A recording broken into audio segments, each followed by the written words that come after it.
Reels वाली बहू। प्रज्ञा को रील्स बनाने का बड़ा ही क्रेज है और वो दिन भर रील्स बनाती रहती है। खाते पीते घूमते फिरते घर में कॉलेज में रील्स बनाने के कारण प्रज्ञा पूरे कॉलेज में हाईलाइटेड है।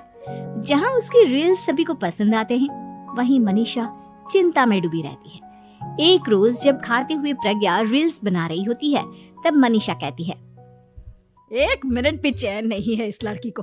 ये नहीं कि खाना तो आराम से खा ले, लेकिन नहीं, अरे थोड़ी देर रील्स नहीं बनाओगी तो आसमान नहीं टूट पड़ेगा। अरे मम्मी, इसी को तो कहते हैं डिटर्मिनेशन। तुम नहीं समझोगी ये सब। भगवान, इस लड़की को सद्बुद्धि दे। जब देखो तब टेढ़ा बाका मुंह बनाती रहती है। मनीषा की बात का प्रज्ञा पर जरा भी असर नहीं होता और वो खाते खाते रील्स बनाती रहती है। दिन बीतने लगते हैं और देखते देखते प्रज्ञा का कॉलेज भी खत्म हो जाता है। आए दिन कोई ना कोई मनीषा को प्रज्ञा की शादी करवाने का सुझाव दे जाता है।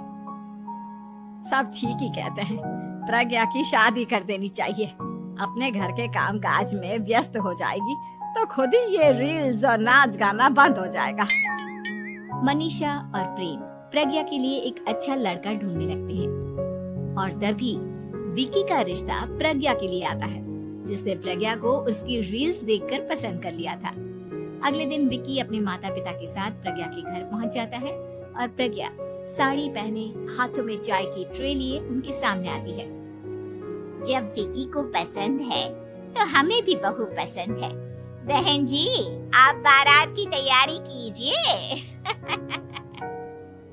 एक बार लड़का लड़की अकेले में बात कर ले तो अच्छा रहेगा। हाँ हाँ, क्यों नहीं। मनीषा विकी को प्रज्ञा के कमरे में भेजती है, जहां प्रज्ञा पहले से ही रील्स बना रही होती है। तभी विकी कहता है, आ गए आपके साजन जी। हमारे साथ ये रील्स कंप्लीट करती तो और भी अच्छा रहता। अच्छा जी, अब आ ही गए हैं तो बना ही लेती हूँ आपके साथ। दोनों मिलकर रील्स बनाते हैं। जब वी मीट और तुरंत पोस्ट पे कर देते हैं। फिर विकी कहता है, जब आप साड़ी में चाय लेकर आए तब मुझे लगा कि कहीं मैं गलत घर में तो नहीं आ गया। अब सही है। दोनों की शादी पक्की हो जाती है और शादी के दिन भी प्रज्ञा रील्स बनाने से चूकती नहीं। यहाँ तक कि बारात के समय भी नाचते हुए रील्स बनाती है। सभी लोग प्रज्ञा की तारीफ के पुल बांध देते हैं और प्रज्ञा नाचती गाती अपने ससुराल चली जाती है। सब कुछ अच्छा चल रहा होता है।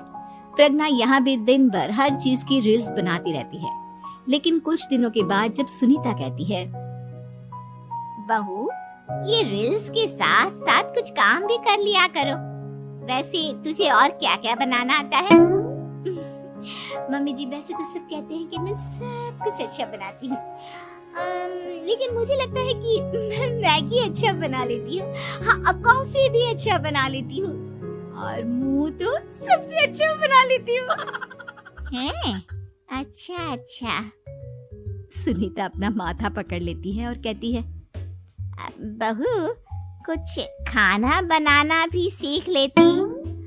मम्मी जी, मैं लंबी प्लानिंग कर रही हूँ। जल्दी ही मैं इतनी फेमस हो जाऊंगी कि मुझे पैसे मिलने लगेंगे। हम दोनों सास बहू राज करेंगे, राज। नौकर काम करेंगी और लोगों की तो लाइन लगेगी हमसे मिलने के लिए। तेरा दिमाग खराब हो गया है क्या बहू? हंसी मजाक तक ठीक है, लेकिन इस तरह घर नहीं चलते। जितना जल्दी हो इस घर के तौर तरीकों को सीख लो। प्रज्ञा मुंह घुमाकर चली जाती है और तुरंत उसी वक्त एक रील बनाती है। ये देख सुनीता का गुस्सा 7वें आसमान पर चला जाता है और विकी के घर आती ही सुनीता उसे सब कुछ बताती है। विकी भी अब प्रज्ञा की इन हरकतों से परेशान हो जाता है। तुम टेंशन मत लो मम्मा, मैं देख लूंगा। विकी कमरे में जाता है तो देखता है कि प्रज्ञा रील्स बना रही है। विकी बड़े ही प्यार से प्रज्ञा से कहता है, प्रज्ञा, इन सब के लिए मैं तुम्हें मना नहीं कर रहा हूँ, लेकिन फिर भी हर वक्त तो ये अच्छा नहीं लगता ना। समझने की कोशिश करो, मुझे भी तुम्हारा थोड़ा वक्त चाहिए। मैं जब ऑफिस से आता हूँ तो मुझे समय देने की जगह इसी में लगे रहते हो। तुम ज्यादा ही सोच रहे हो। तुम भी मेरे साथ रील्स